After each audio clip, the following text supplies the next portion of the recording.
My father took me on my wedding eve, right there in his study, surrounded by the leather books and the smell of whiskey he loved so much. He pushed himself inside me and stole the one thing I'd been saving for the man I was going to marry the next morning. I was 19 years old, and that August night in 1960, my own daddy planted his seed in my belly while telling me, "Now you're ready to be a wife." My name is Amaryllis Jane Pruitt, but everybody calls me Rillis.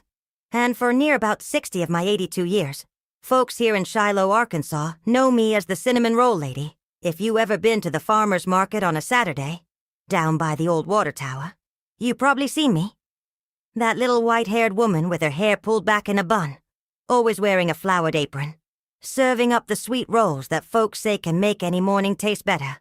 People smile when they see me coming, wave from across the square, ask after my grandkids. They think they know me, bless their hearts. But Shiloh don't know nothing about what really happened in that little wooden house up in the Ozark foothills. This town, with its church bells ringing every Sunday, and the smell of honeysuckle floating through the summer air, with neighbors who bring casseroles when you're sick and remember your birthday without Facebook telling them. This town that raised me don't know the weight I've been carrying all these years. The main street still looks the same as it did back then, with Daddy's old general store now turned into an antique shop. But every time I pass it, I feel that August heat on my skin again. I'm telling you this now because I'm tired of pretending. The Lord knows I prayed on this for decades, asking Him to take this burden or give me the strength to bear it. And I reckon He's telling me it's time. Time to let the poison out before it finishes rotting me from the inside. So I'm gonna tell you everything. How a good girl who just wanted to marry her sweetheart and see the ocean ended up living a lie for 60 years. How I smiled at church socials while my belly grew with my daddy's baby. How I learned that some sins don't wash off no matter how much you pray. If you got the stomach to hear it, I got the need to tell it. Lord help us both. You have to understand how it was for a girl back then. Living in a town so small you couldn't sneeze without the preacher saying God bless you from 2 streets over. My daddy, Jedediah Pruitt, was what folks called a pillar of the community. But in our house, his word wasn't just law, it was gospel. Growing up under his roof was like living in a pretty box with no air holes. My brothers, they had the whole world to run in. But for me and my sister Tabitha, the front gate was the edge of the earth. Good girls don't gallivant. Daddy would say, his voice calm as a frozen lake. We had rules that would choke you. Skirts past the knee, no talking to boys, and don't you dare get caught with so much as a hopeful thought in your eye. Tabitha, she tried to breathe once. Snuck out to a barn dance when she was 17. When Daddy found out, he took a switch to her leg something awful. The worst part was him making her confess it in church, calling it the sin of dishonor. After that, the fight just drained right out of her. A few years later, she was married off to a widower twice her age. And the morning she left, she held me so tight I could feel her bones. "Get out, Rillis," she whispered. "Find a way and get out." I didn't truly understand the fear in her voice then. Lord, how I wish I had. With Tabitha gone, it was just me. And Daddy. Well, Daddy started paying me a different kind of attention. He'd call me into his study to read the Bible while he did his ledgers. He started bringing me little gifts.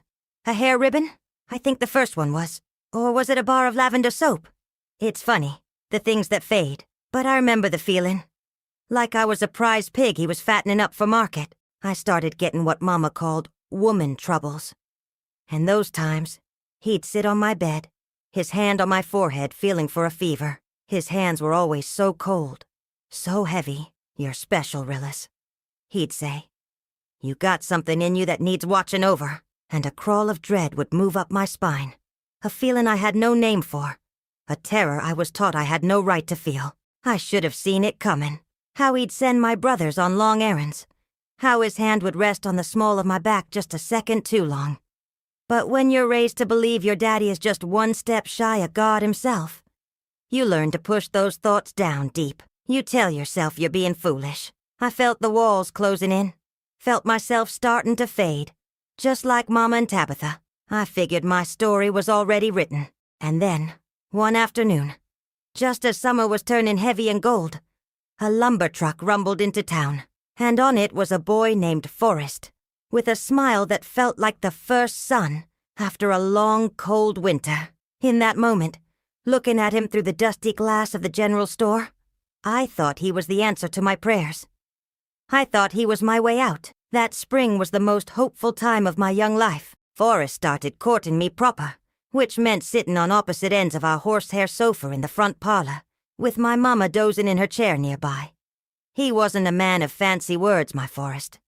He spoke of the world outside our mountains, of cities where buildings touched the sky, and rivers were wider than you could imagine. A woman like you needs to see things, Rillis, he'd say, his voice low. Needs room to breathe.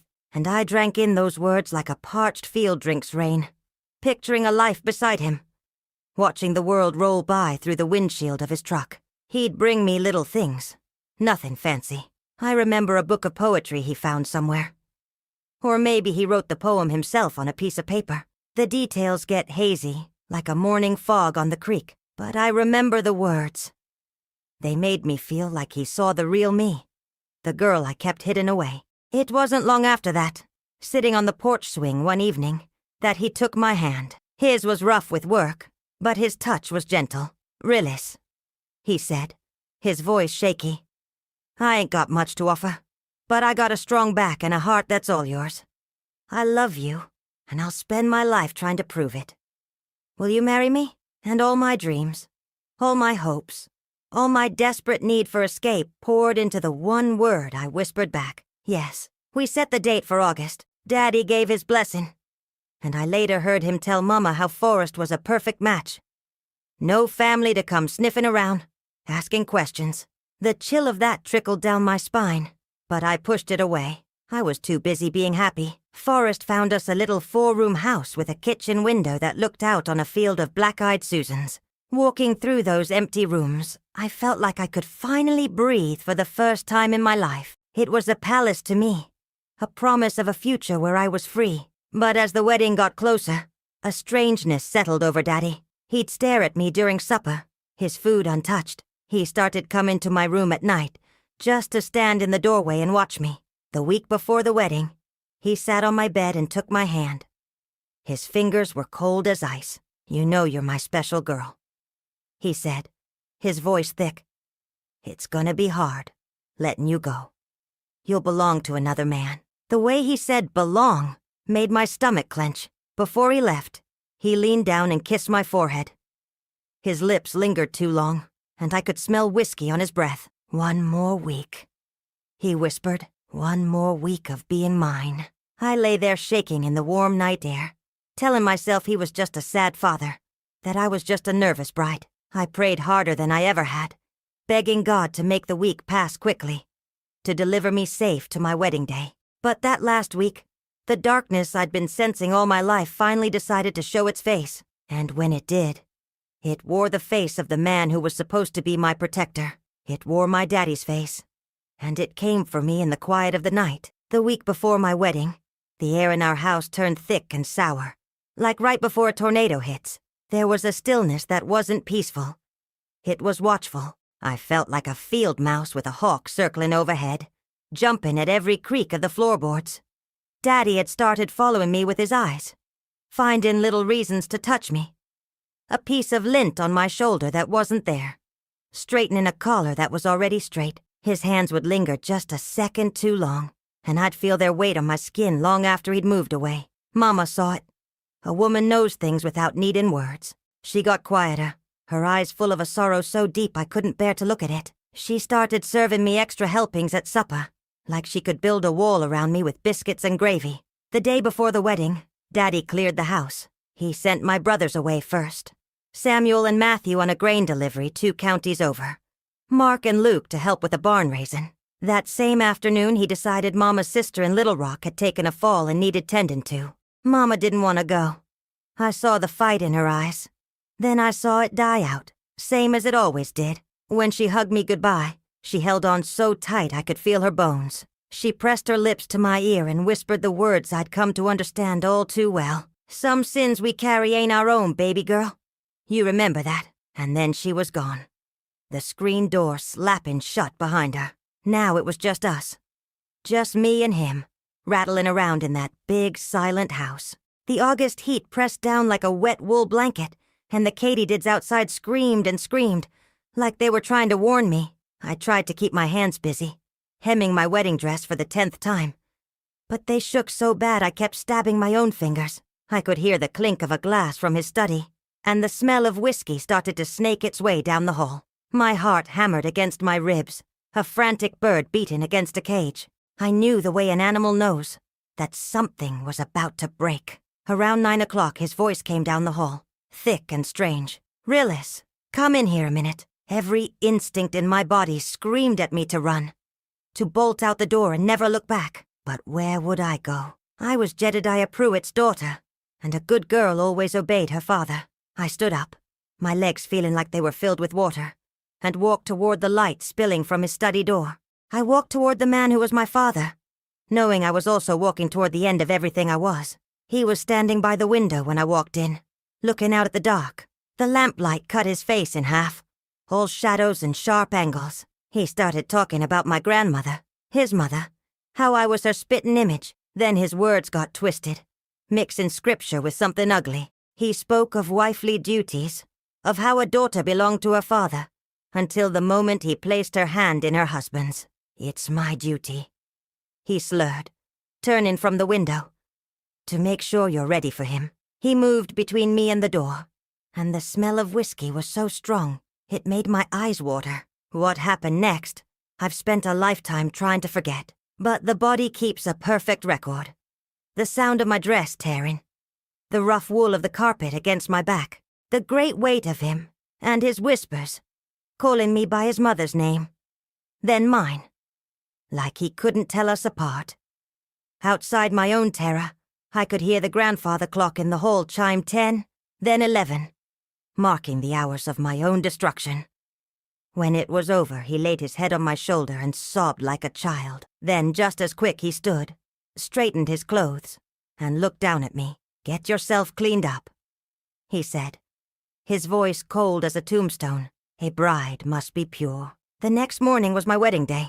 I moved through it like a sleepwalker, a ghost in a white dress. He walked me down the aisle, his arms steady in mine, the proud father giving away what he'd already taken and destroyed. At the altar, Forrest looked at me with so much love it was like staring into the sun. How could I marry this good, gentle man? But how could I not? I said, "I do."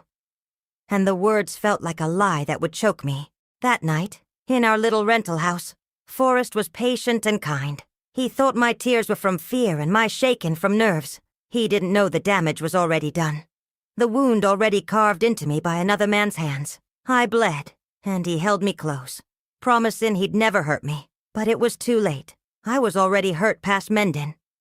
And the worst of it, the sin that wouldn't stay buried, began to grow. 6 weeks later, the morning sickness started. My body, which no longer felt like my own, was changing. The dates might fool Forrest and the doctor and the whole town. But I knew this child quickening in my womb was not the fruit of love. It was the fruit of violence. It was not my husband's child. It was my father's. And when I told Forrest we were having a baby, he picked me up and spun me around, his face shining with a joy so pure, it felt like a knife in my heart. I smiled and pretended his joy was mine, and swallowed the truth like a dose of poison I'd have to carry for the rest of my life. The months that followed were like living in 2 different worlds at the same time. In one world, I was a happy newlywed, growing round with my first baby, getting visited by church ladies bringing hand-knitted booties and casseroles. In the other world, I was a woman drowning in dread, counting the days with terror, knowing that when this baby came, it might have my daddy's hawk nose or his ice-blue eyes. And then what lie could I tell? Forrest treated me like spun glass those months, wouldn't let me lift nothing heavier than a tea kettle. He'd come home from his truck runs with little surprises. A rattle from Memphis, a tiny pair of shoes from Nashville. He'd put his hand on my belly at night, feeling for kicks, talking to the baby about all the places they'd see together. Every tender moment was like swallowing acid, knowing I was letting him love something that might not be his. Mama finally made it back from Little Rock the morning after my wedding, looking like she'd aged 10 years in 3 days. Daddy had told everyone she was too sick to travel home for the ceremony, But I saw the truth in her hollow eyes. She'd tried to come back, fought to be there. But he'd made sure she couldn't. She took one look at me and knew. Didn't say nothing. Just pulled me into the kitchen when Forrest was at work and held my hair while I cried into her lap like I was 5 years old again. She never asked for details. Didn't need to. We both knew there was only one reason I'd be crying like that. Only one thing that could have happened while she was gone. She started coming by every day, helping me get ready for the baby.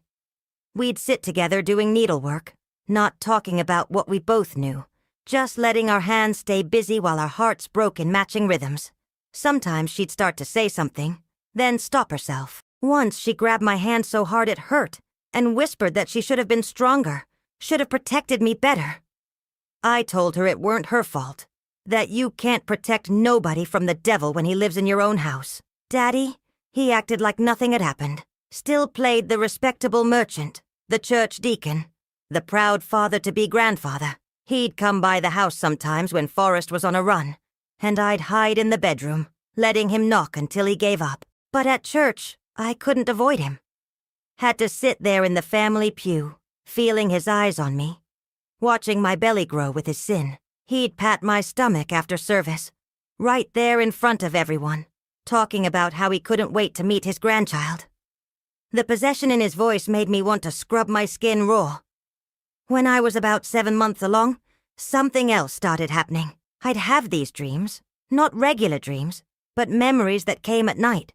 Things I'd pushed down so deep I thought they were gone, but being pregnant shook them loose somehow.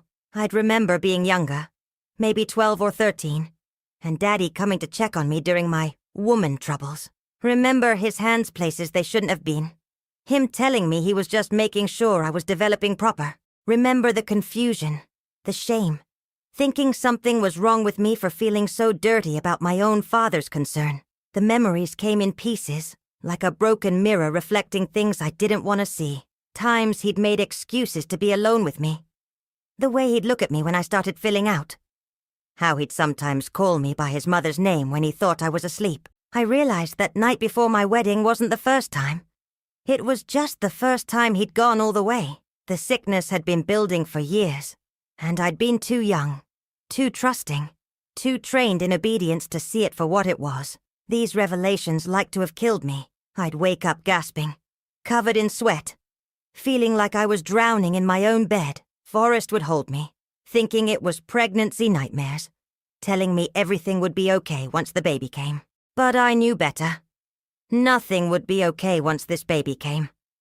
That's when the real reckoning would start. I started making desperate bargains with God. Told him I'd give anything. My life, my happiness, anything. If he'd just make this baby look like me or Forrest. Spent hours on my knees praying until they were bruised, begging for mercy I knew I didn't deserve. But why should the baby suffer for my father's sin? Why should Forrest have his heart broken for loving me? The unfairness of it all made me rage at heaven, then beg forgiveness for my anger, then rage again. Mama got sicker as my time got closer.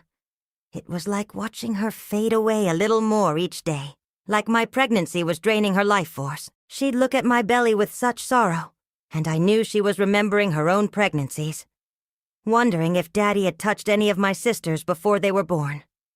We never spoke of it, but the question hung between us like a noose. 2 weeks before my due date, Mama pulled me aside after Sunday dinner. Gave me a small cloth bag with some money in it. Not much, maybe $40. But I knew it was everything she'd managed to hide from Daddy over the years. She pressed it into my hand and told me it was just in case. In case of what, she didn't say. But we both knew. In case the baby came out with Daddy's face. In case I needed to run. In case the truth became too big to hide. That night, I hid the money in the flour bin, wrapped in wax paper. Told myself I'd never need it, that everything would work out, that God wouldn't be so cruel as to mark an innocent baby with its grandfather's features. But even as I told myself these lies, I started planning. Where would I go if I had to run? How far could $40 take me? Would Forrest come looking, or would he let me disappear once he knew the truth? The baby started kicking harder those last weeks, like it was fighting to get out, to be born into a world that might not want it. I'd put my hand on my belly and whisper apologies to it. Sorry for the sin that made you. Sorry for the lies you'll be born into. Sorry for maybe not being able to love you the way a mother should. Because how could I love something that might have my daddy's face? How could I look at it every day and not see that night? Not feel his weight? Not hear his whispers? But then I'd feel guilty for them thoughts, too. This baby didn't ask to be made. It was innocent as any child could be. And here I was, its own mother, already failing it. The contradiction near tore me apart. Loving and fearing the same thing. Wanting it to live, but dreading its first breath. As my time drew near, I could feel the whole universe holding its breath. Even the weather seemed to know something was coming. Storms rolled through that shook our little house. Lightning crackling the sky like God's own judgment. I'd lie awake listening to the thunder, one hand on my belly, the other clutching Forrest's hand like an anchor, knowing that soon, very soon, all our lives would change forever. And underneath it all, like a snake in the garden, was the knowledge that Daddy was waiting too, watching, planning. Because a man who'd do what he did wouldn't just let his seed grow in another man's field without claiming it somehow. The trap was set before I even knew I was caught. And now all I could do was wait for it to spring shut on all of us. When the pain started on a cold March morning in 1961, I was alone. Forrest had left before dawn on a run to Birmingham. Wouldn't be back for 2 days. The cramping woke me up, low and mean. Different from the practice pains I'd been having. I knew right away this was it.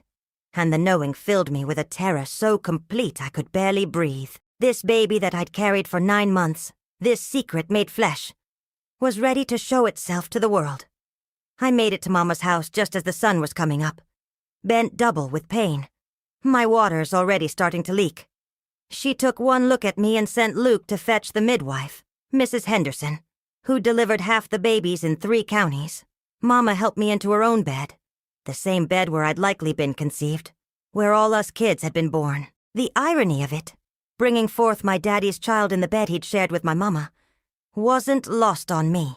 The labor was hard and long, like my body knew it was doing something unnatural and was fighting against it. Mrs. Henderson kept saying something wasn't right, that the baby was turned wrong, that maybe we should send for the doctor in town. But I begged them not to.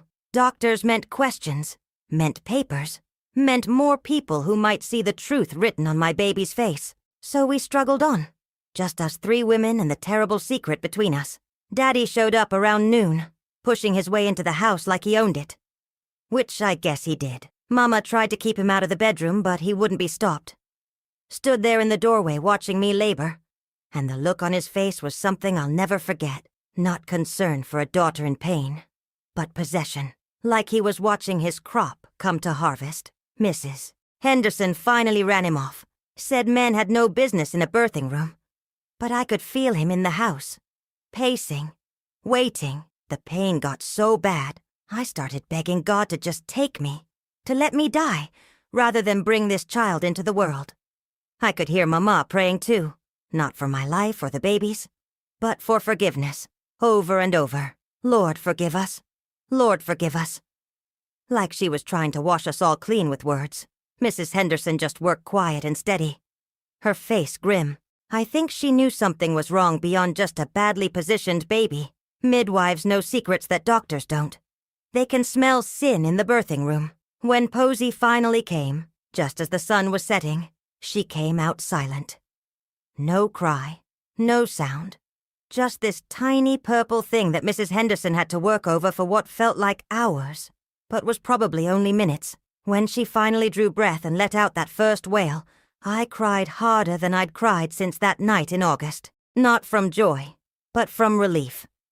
She was alive. Now I just had to see what she looked like. Mrs. Henderson cleaned her up and wrapped her tight before handing her to me. I was shaken so hard Mama had to help support my arms. And when I looked down at that little face, I saw myself, my nose, my chin, my dark hair. Nothing of Daddy's sharp features or cold blue eyes. Just a perfect little girl who looked like she could have been made by me alone. The relief was so strong I thought I might die from it. But then Daddy pushed back into the room, and the way he looked at her, the hunger in his eyes, made my blood turn to ice water. He reached for her, and I pulled her tight against me, weak as I was. Told him she needed to nurse, needed her mama. He backed off, but not before running his finger down her tiny cheek and saying she was beautiful. Just like his mother, just like me. The next weeks were a blur of no sleep and constant fear. Forrest came home to find himself a father. So proud and happy he practically glowed. He'd hold Posey for hours, singing to her, telling her stories about all the places he'd take her. Everyone said she looked just like me, and he'd laugh and say that was fine by him. One beautiful girl was enough, but two was a blessing. His innocence was like a knife twisting in my gut. But the real torment was Daddy. He came by every single day, sometimes twice.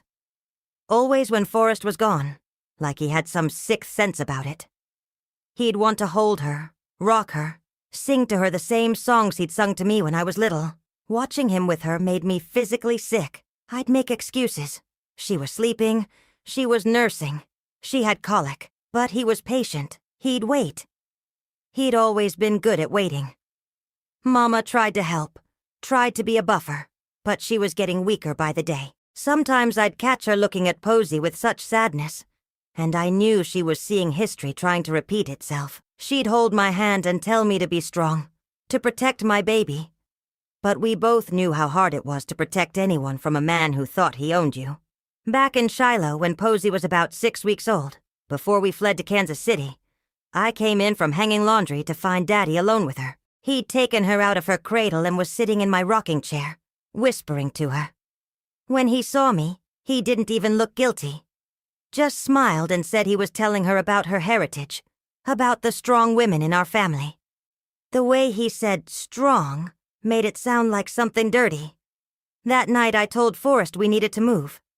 Made up a story about wanting to be closer to his work, about opportunities in Kansas City. He was surprised.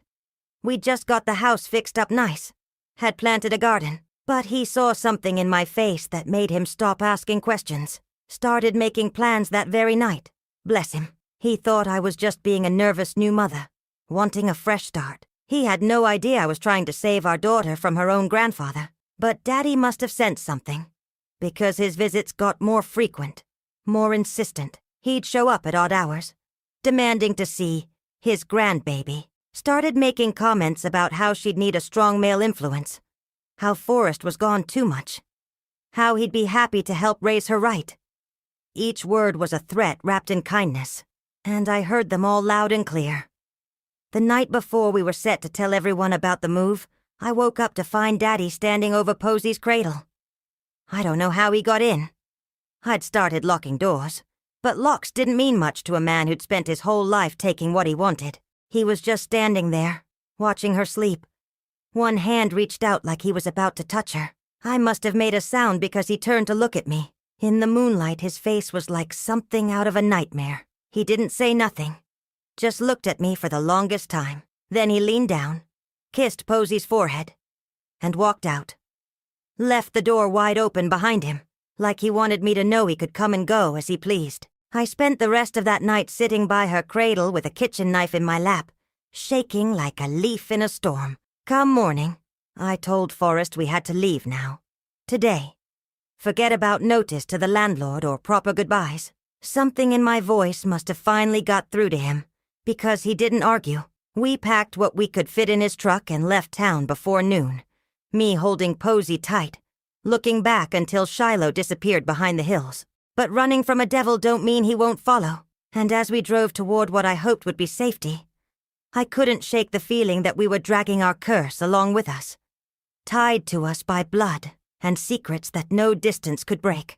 The trap wasn't just the town or the house or even Daddy himself. The trap was in our very veins, in the child I carried, in the lie I lived every single day. And someday, somehow, I knew it would all come due. Kansas City might as well have been the moon for how different it was from Shiloh.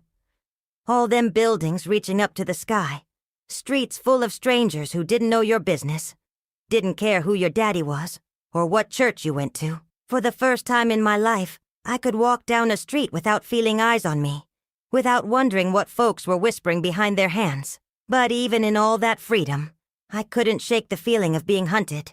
We found a little apartment above a bakery on the east side, 2 rooms and a bathroom, with the smell of fresh bread floating up through the floorboards every morning. Forrest got on at a shipping company right away. Local runs mostly. Home every night. I started taking in washing and mending to help with the bills. We were poor as church mice, but we were together. And for a little while, I let myself believe we might actually be safe. Posy grew like a weed that first year, bright and beautiful and full of light. She had my dark hair but Forrest's easy smile. And when folks said she looked just like her mama, I'd feel that familiar twist of guilt and relief all mixed together. Forrest was the kind of daddy every little girl should have. Patient, gentle, making her laugh with silly faces and songs. Watching them together was like watching the life I should have had. The father I should have known. But peace don't last for folks like me. About 6 months after we left Shiloh, I got a letter from Mama. Her handwriting was shaky, like she could barely hold the pen. "Daddy was asking about us," she wrote. Wanting to know where his daughter and grandbaby had gone. She'd told him she didn't know, but he didn't believe her. He'd torn apart my old room looking for clues, questioned everyone in town. The preacher had to talk him down from hiring a detective to find us. Then come the part that made my blood freeze. Mama wrote that Daddy had started spending time with my cousin Ruth's little girl, Sarah, taking her for ice cream, buying her presents, offering to watch her while Ruth worked. Sarah was 8 years old, same age I'd been when I first remember Daddy's hands lingering too long. History trying to repeat itself, and me too far away to stop it. I must have read that letter 100 times, each time hoping the words would change. The guilt ate at me something terrible. Here I was, protecting my own child, while another little girl was walking into the same trap I'd escaped. But what could I do? Go back? Tell the truth? Who'd believe me over Jedediah Pruitt, pillar of the community? And even if they did, what would happen to Forrest, to our marriage, when he learned his daughter wasn't his? I started writing letters to Ruth. Careful ones suggesting maybe Sarah was too young to be spending so much time with any grown man, even family. But Ruth wrote back saying how lucky she was to have Daddy's help, how good he was with children, how everyone said so. The frustration of it, the helplessness, made me want to scream until my throat bled, but all I could do was pray and carry the weight of knowing. Then, when Posy was about 18 months old, walking and starting to talk, I saw him. Not Daddy, but I swear I saw him, standing across the street from the bakery, watching our window. By the time I got Forrest to look, nobody was there. He said I was seeing things, that I needed more sleep, but I knew what I'd seen. The shape of those shoulders, the way he stood with his weight on one hip. You don't forget the shadow of your own nightmare. The sightings started happening more often. A glimpse at the market. A figure at the bus stop, always gone when I tried to point him out, always just far enough away that I couldn't be sure. Forrest started worrying I was having some kind of breakdown. Suggested maybe I should see a doctor, talk to someone. But how could I explain that I was being haunted by a ghost who was still alive?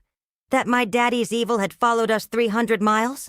I started keeping Posy close, barely letting her out of my sight. Wouldn't let her play in the hallway.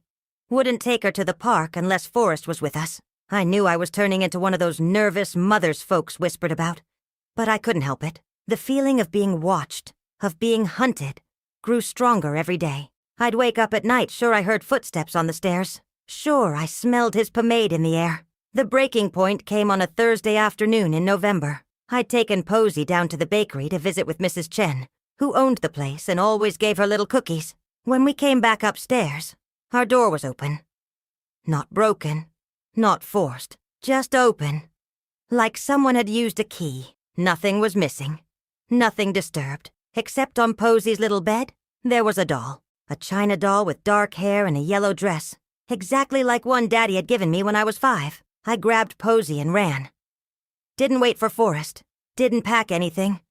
Just ran with my baby in my arms and terror in my heart. Ended up at the bus station, ready to go anywhere. Nowhere. Just away. But when I got to the ticket window, I realized the trap I was in. Where could I go without Forrest? How could I explain why we needed to run again? And if I told him the truth, would he even believe me? Or would he think I was losing my mind? Maybe take Posy away from me for her own good. So I went back. Found Forrest home early, frantic with worry. Told him I'd had a spell. That maybe he was right about me needing to see a doctor. Let him hold me while I cried. Let him put Posey to bed. Let him think it was all in my head. But I kept that doll hidden in the back of the closet, wrapped in newspaper like evidence of a crime, because that's what it was. Evidence that he'd found us, that he could get to us any time he wanted, that all our running had been for nothing. That night, while Forrest slept, I sat by Posey's bed with that kitchen knife again. But this time I knew it wouldn't be enough. You can't cut away a curse that runs in your blood. You can't lock out someone who's already inside your head, inside your history, inside the very child you're trying to protect. I was trapped sure as if I'd never left Shiloh, and the walls were closing in. I thought about Mama's letter, about little Sarah, about all the girls who'd come before, and all who'd come after, the weight of it all, the knowing and not being able to tell, the running and never escaping, pressed down on me until I could barely breathe. And somewhere in them dark hours before dawn, I made a decision. If I couldn't run from the devil, maybe it was time to turn and face him. Maybe it was time to stop being afraid and start being the strong woman Mama always said I was, even if she'd never been able to be that herself. But first, I had to figure out if I was losing my mind, or if my daddy really had followed us to Kansas City. And if he had, I needed to know why. What did he want? Just to torment me? To claim Posey? Or was there something else? Something even darker that I couldn't yet imagine. The not knowing was killing me slower than any poison, and I was running out of time to find the truth. That China doll changed something in me. Sitting there in the dark with my baby sleeping peaceful and my husband snoring soft beside me, I felt something shift deep in my bones. The fear that had been my constant companion since I was a girl started turning into something else. Maybe it was rage. Maybe it was just the tiredness that comes from running when there ain't nowhere to run to. But I knew I couldn't keep living like this. Jumping at shadows, seeing his face in every stranger, waiting for the axe to fall. The next morning I did something I'd never done before. I lied to Forrest straight out. Told him I was taking Posey to see a friend from church, but instead I went to the library.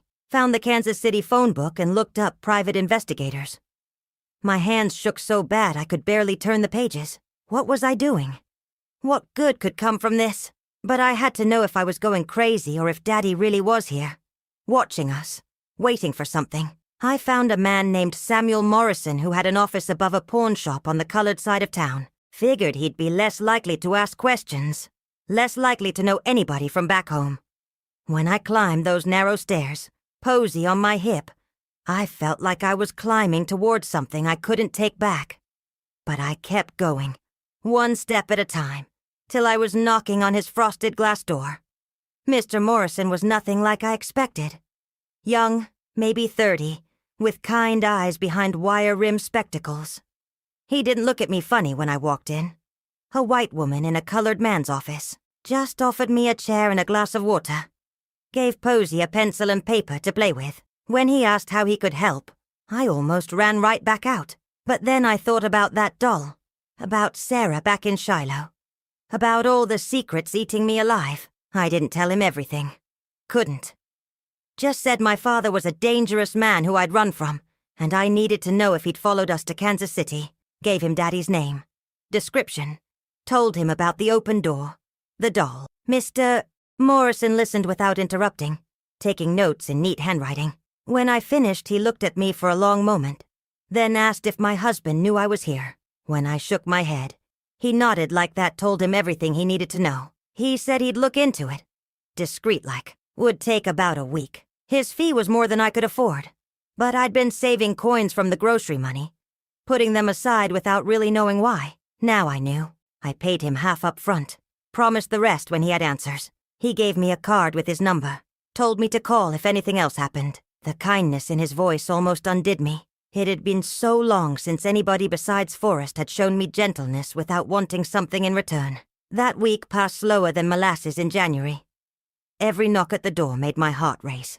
Every time Forrest came home, I searched his face for signs that he knew I was keeping secrets. Posey seemed to sense my nerves, got clingy and fretful, wouldn't let me put her down.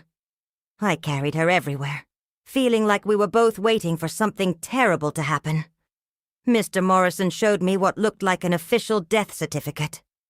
My hands trembled as I read it.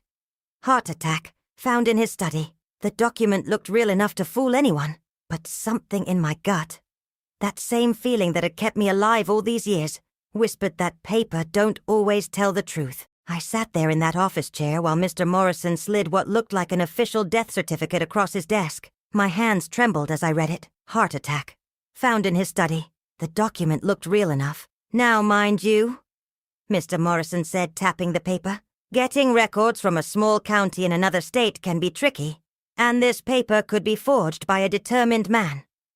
But according to their official records, your father passed from a heart attack about a year back. All my terror, all my certainty that he was here hunting us, it felt like the floor had dropped out from under me. The doll, though, he'd asked around discreet-like. Nobody matching Daddy's description had been seen. The building superintendent said nobody had reported any break-ins. As for the doll, Mr. Morrison suggested maybe I'd forgot about it. Maybe bought it myself and didn't remember. The mind plays tricks when you're under stress, he said, gentle as he could.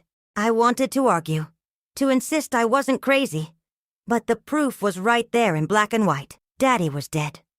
Had been dead while I was seeing him on street corners. Dead while I was barricading doors. Dead while I was going half mad with fear. I paid Mr. Morrison the rest of his fee and walked out of that office feeling hollow as a gourd. If Daddy was dead, who had I been running from? My own mind? My own guilt? The ghosts we carry ain't always the kind that go bump in the night. Sometimes they're the ones we create ourselves, out of fear and shame and secrets too heavy to bear. But here's the thing about learning your monster is dead. It don't make the fear go away. It just changes it. Now, instead of fearing Daddy, I feared myself. If I could imagine him so clear, see him where he wasn't, find dolls that appeared from nowhere. What else was my mind capable of? Was I losing myself the way Mama had, disappearing inside my own head to escape the memories? I went home that day and found the doll, still wrapped in newspaper in the back of the closet. Held it in my hands, trying to remember buying it, trying to make sense of anything.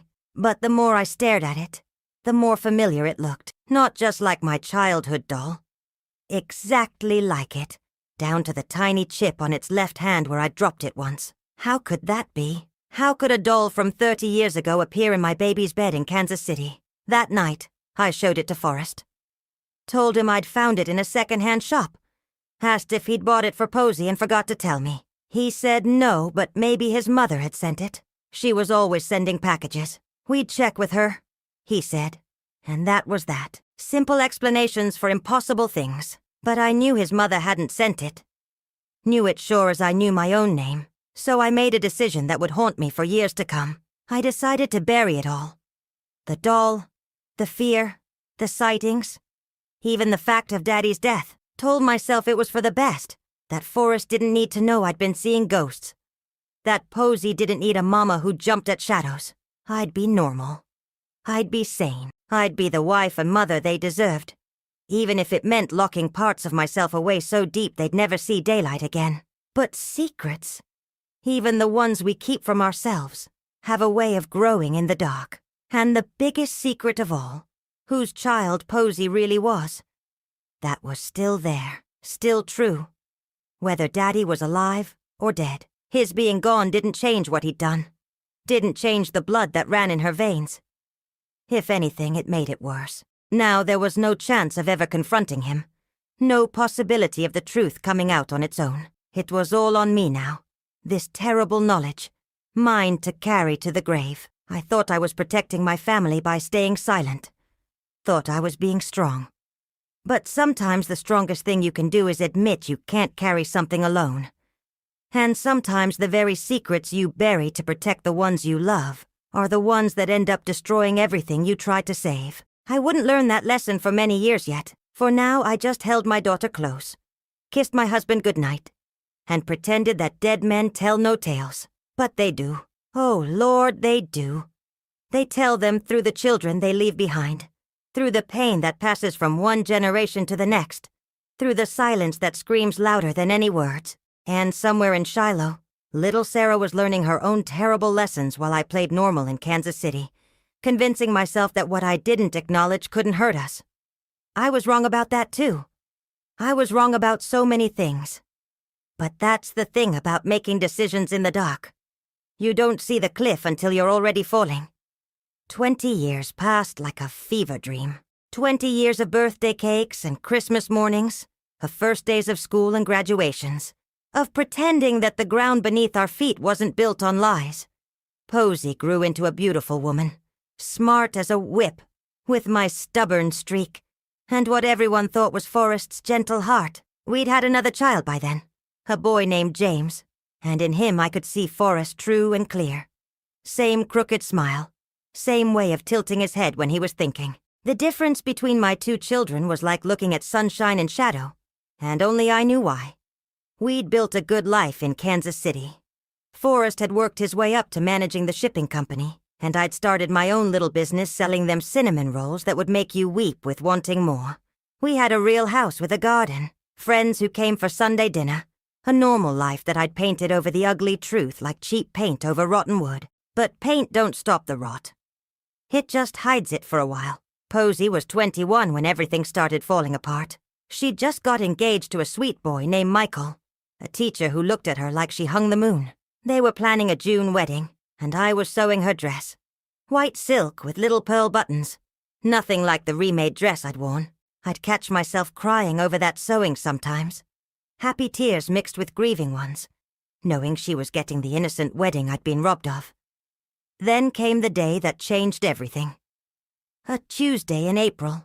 I remember because the dogwoods were blooming, and the air smelled like hope. I was in the kitchen rolling dough when I heard a car pull up. Through the window I saw a woman getting out. Older. Walking careful like her bones hurt. Something about the way she moved made my hand still on the rolling pin. Then she turned toward the house, and I saw her face. It was Sarah.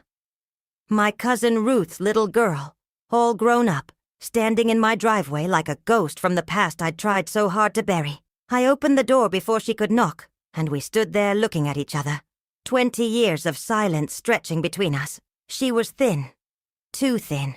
With lines around her eyes that no woman her age should have. When she finally spoke, her voice was barely a whisper. She said my name like a question. Like she wasn't sure I was real. Then she said the words that stopped my heart. He did it to me too. I brought her inside. Made her tea with shaking hands while she sat at my kitchen table looking lost. She'd driven all the way from Arkansas, she said. Had to find me. Had to know if it was true. What she'd started remembering. The memories that had been coming back in pieces since her own daughter turned 8. Same age she'd been when Daddy started with her. As she talked, I felt 20 years of carefully built walls crumbling. She told me things I didn't want to hear, but couldn't turn away from. How it started just like with me. Special attention. Little gifts. Being told she was just like his mother. How it progressed to touches that felt wrong. But she was too young to understand. How nobody believed her when she tried to tell. How her own mother, my cousin Ruth, had called her a liar and a troublemaker. Said she was trying to destroy a good man's reputation. But that wasn't the worst part. The worst part was when she looked me in the eye and asked why I'd left her there. Why I'd run and saved myself but left her to him. The accusation in her voice was a knife between my ribs. Because what could I say? That I'd chosen my own child over hers? That I'd been too scared, too young, too broken to fight? All of it was true. But none of it was enough. We were still sitting there. Two broken women trying to make sense of shared horror. When Posey came home, she walked in bright and happy, talking about wedding flowers, and stopped dead when she saw Sarah. The family resemblance was strong. Same dark hair, same green eyes that we'd all gotten from Daddy's mother. Posey looked between us, confusion clear on her face, and asked who our visitor was. I should have lied. Should have made up some story, sent Sarah away, protected the life I'd built. But I was so tired. Tired of carrying it alone. Tired of jumping at shadows. Tired of pretending. So I told her. Sat there at my kitchen table with flowers still under my fingernails, and told my daughter that her cousin Sarah had come to visit, that we had family business to discuss. But Posey was too smart for half-truths. She'd always been able to read me like a book. She sat down at that table and wouldn't budge until we told her everything. Sarah started first, maybe because her wounds were fresher, her anger cleaner. She told it all, every ugly detail, while Posey's face went from confused to horrified, to something worse, understanding. When Sarah finished, Posey turned to me. Asked if it had happened to me, too. Asked if that's why we'd really left Arkansas. The look in her eyes, like she was seeing me for the first time. Like she was putting together pieces of a puzzle she didn't even know existed. I could have lied then, too. One last time. But what was the point? The truth was already spilling out like water through a broken dam. So I told her. Not everything. I couldn't bear to tell her everything, but enough. About growing up in that house. About the things that shouldn't happen between fathers and daughters. About why we'd run in the night like thieves. I watched her face change as she understood. Watched her start to shake as the implications hit her. Then she asked the question I'd been dreading for 21 years. When did it happen? When did you get away? I couldn't answer. Couldn't force the words past the stone in my throat. But she saw it in my face. Saw the truth I'd never be able to say. Started doing the math in her head. Her birthday, my wedding day, those crucial 9 months. I watched the knowledge dawn in her eyes like a terrible sunrise. Watched my daughter realize that the grandfather she'd never met, the man I'd told her had died before she was born, was more to her than that. So much more. She ran to the bathroom and I heard her being sick, violent and desperate. Sarah reached across the table and took my hand. First gentle touch I'd had from family in 20 years. We sat there in silence, listening to Posey retch. Both of us knowing that sometimes the truth don't set you free. Sometimes it just transfers the prison from one person to another. When Posey came back, she looked hollow, gutted. She sat down careful, like she might break, and asked just one question. Does Daddy know? That single word. Daddy. But meaning Forrest, not the monster who'd made her. The fear in her voice that the man who'd raised her, loved her, been everything a father should be, might find out he wasn't her father at all. That's when I broke. 20 years of holding it together, and I finally shattered into a million pieces right there at my kitchen table, crying like I hadn't cried since that night before my wedding. But here's the thing about truth. Once it starts coming out, it don't stop until it's all in the light. And we weren't done yet. Not by a long shot, because Sarah hadn't driven all this way just to share pain and compare scars. She'd come with news that would shake the last of my carefully built world to rubble. She'd come to tell me that Daddy wasn't dead after all. That death certificate Mr. Morrison had shown me all those years ago? Fake as a $3 bill. Daddy was alive, living under another name 2 states over. And he'd been watching us all along. Sarah pulled out a manila envelope from her purse, hands shaking as she spread the contents across my kitchen table. Photos, documents, newspaper clippings. Evidence of a truth more twisted than any lie I'd told myself. There was Daddy, older but unmistakable, standing outside a church in Oklahoma. Another of him at a farmer's market, selling produce. A driver's license with the name Jeremiah Palmer, Sarah said, her voice bitter.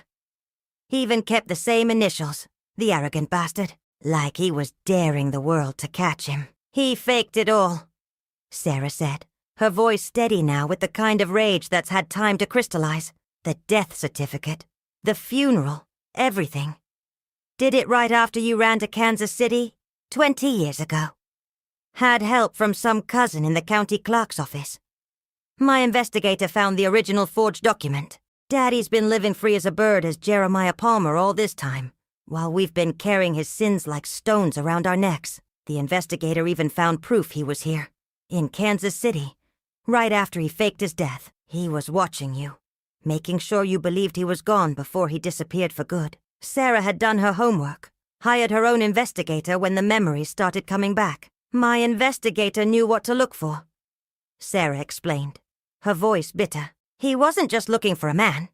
He was looking for a ghost who knew how to cover his tracks. He pulled rental records and work orders for a full month. That first man you hired, he probably just did a surface check. He found the proof I'd needed all along.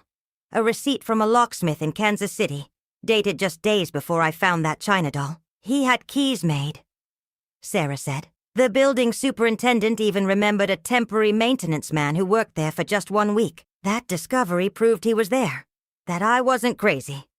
But that wasn't the worst part. The investigator's search didn't stop in Kansas City. He found others. Girls in Oklahoma, in Texas, in Missouri. Always the same pattern. Vulnerable families, single mothers or absent fathers. Him swooping in like some kind of savior. The youngest was 6 years old. Posey hadn't said a word since Sarah started talking. Just sat there staring at those photos like they might disappear if she looked hard enough. Finally, she whispered, "We have to stop him." Not a question. Just a statement of fact.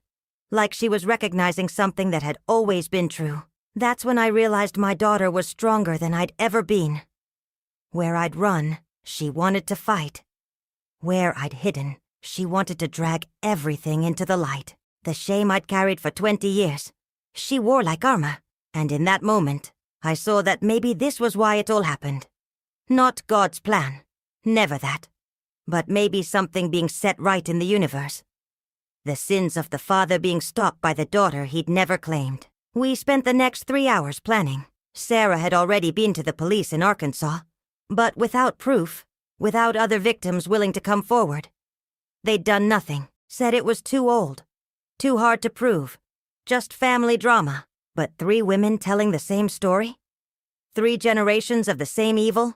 That might be different. Posey was the one who suggested we find the others. Use Sarah's investigator. Track down every girl Daddy had hurt in his new life as Jeremiah Palmer. Build a case so strong that no small-town police could ignore it. She said it calm and clear, like she was planning a wedding instead of a war. But I saw the steel in her spine, the determination that was all her own, not inherited from him. Or even from me. That was Forrest's influence. The man who'd raised her to stand up for what's right. Then came the question I'd been dreading. Posey asked if we should tell Forrest. The man who'd loved us both unconditionally. Who'd never once suspected the truth. I wanted to say no. To protect him like I'd always tried to do. But I was done with protection that looked like lies. Done with secrets that festered in the dark. If we were doing this, we were doing it clean. So that night, after Sarah had gone to a motel to rest, I sat Forrest down and told him everything. Every shameful detail, every lie I'd told, every year I'd let him believe Posey was his. I watched his face go through every emotion. Shock, hurt, rage, and finally something I didn't expect, understanding. Not forgiveness, not yet, but understanding. He was quiet for a long time, then asked just one question. Does she know I love her? When I nodded, when I told him how Posey was terrified he'd stop being her daddy, he stood up and walked out. I thought he was leaving us, and maybe he had the right. But he just went to Posey's old room, where she was staying while she and Michael saved for their own place. I heard their voices, low and intense, then crying. Both of them crying. When they came out, arms around each other, I knew we'd survive this. Bruised and changed, but together. The next months were like walking through fire. We found 7 other girls, now women, who Daddy had hurt in his new life. Some didn't want to talk, too scared or too ashamed. But 4 of them were ready to fight. We hired lawyers, built our case, prepared for a battle that would drag all our pain into the public eye. But here's where the story takes its final turn.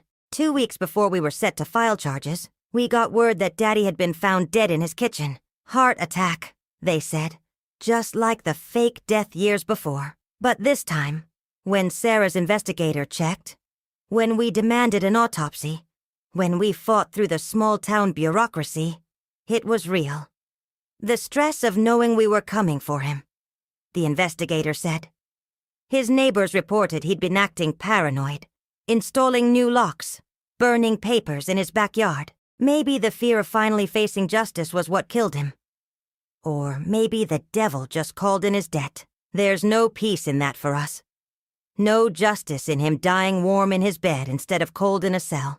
But maybe there's something else. Because when they went through his house, they found journals. Decades of them. Detailed accounts of every girl he'd hurt, every life he'd ruined, written like he was proud, like he was keeping score. Those journals became evidence of their own kind.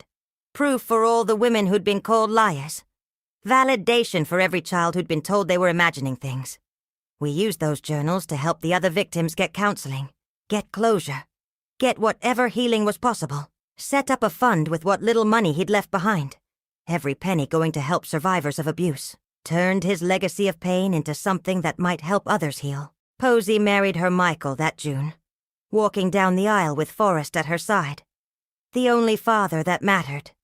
She wore the dress I'd made with shaking hands. And when she said her vows, she looked at me and Sarah sitting together in the front row. 3 generations of women who'd survived the same devil, finally free of his shadow. I'm 82 now, telling this story because silence is what let him hurt so many for so long. Sarah's a grandmother herself, raising her granddaughters to be fierce and unafraid. Posey's got 3 kids who know their family history. The ugly parts and the beautiful ones. The lies and the love that ultimately prove stronger. And Forrest? He stayed. Through all of it, he stayed. Not because he's a saint, but because he understood that love isn't about blood. It's about showing up, day after day, choosing to be family even when the truth tries to tear you apart. He's 90 now, still calls Posey his little girl, still looks at me like I'm worth loving despite everything. I learned too late that secrets are like cancer. They grow in the dark and poison everything they touch. But I also learned that truth, even the ugliest truth, can be survived. That shame only has power when you carry it alone. That the sins of fathers don't have to become the destiny of daughters. So if you're watching this, carrying your own terrible secret, know this. You're not alone. You're not crazy. You're not to blame for what was done to you.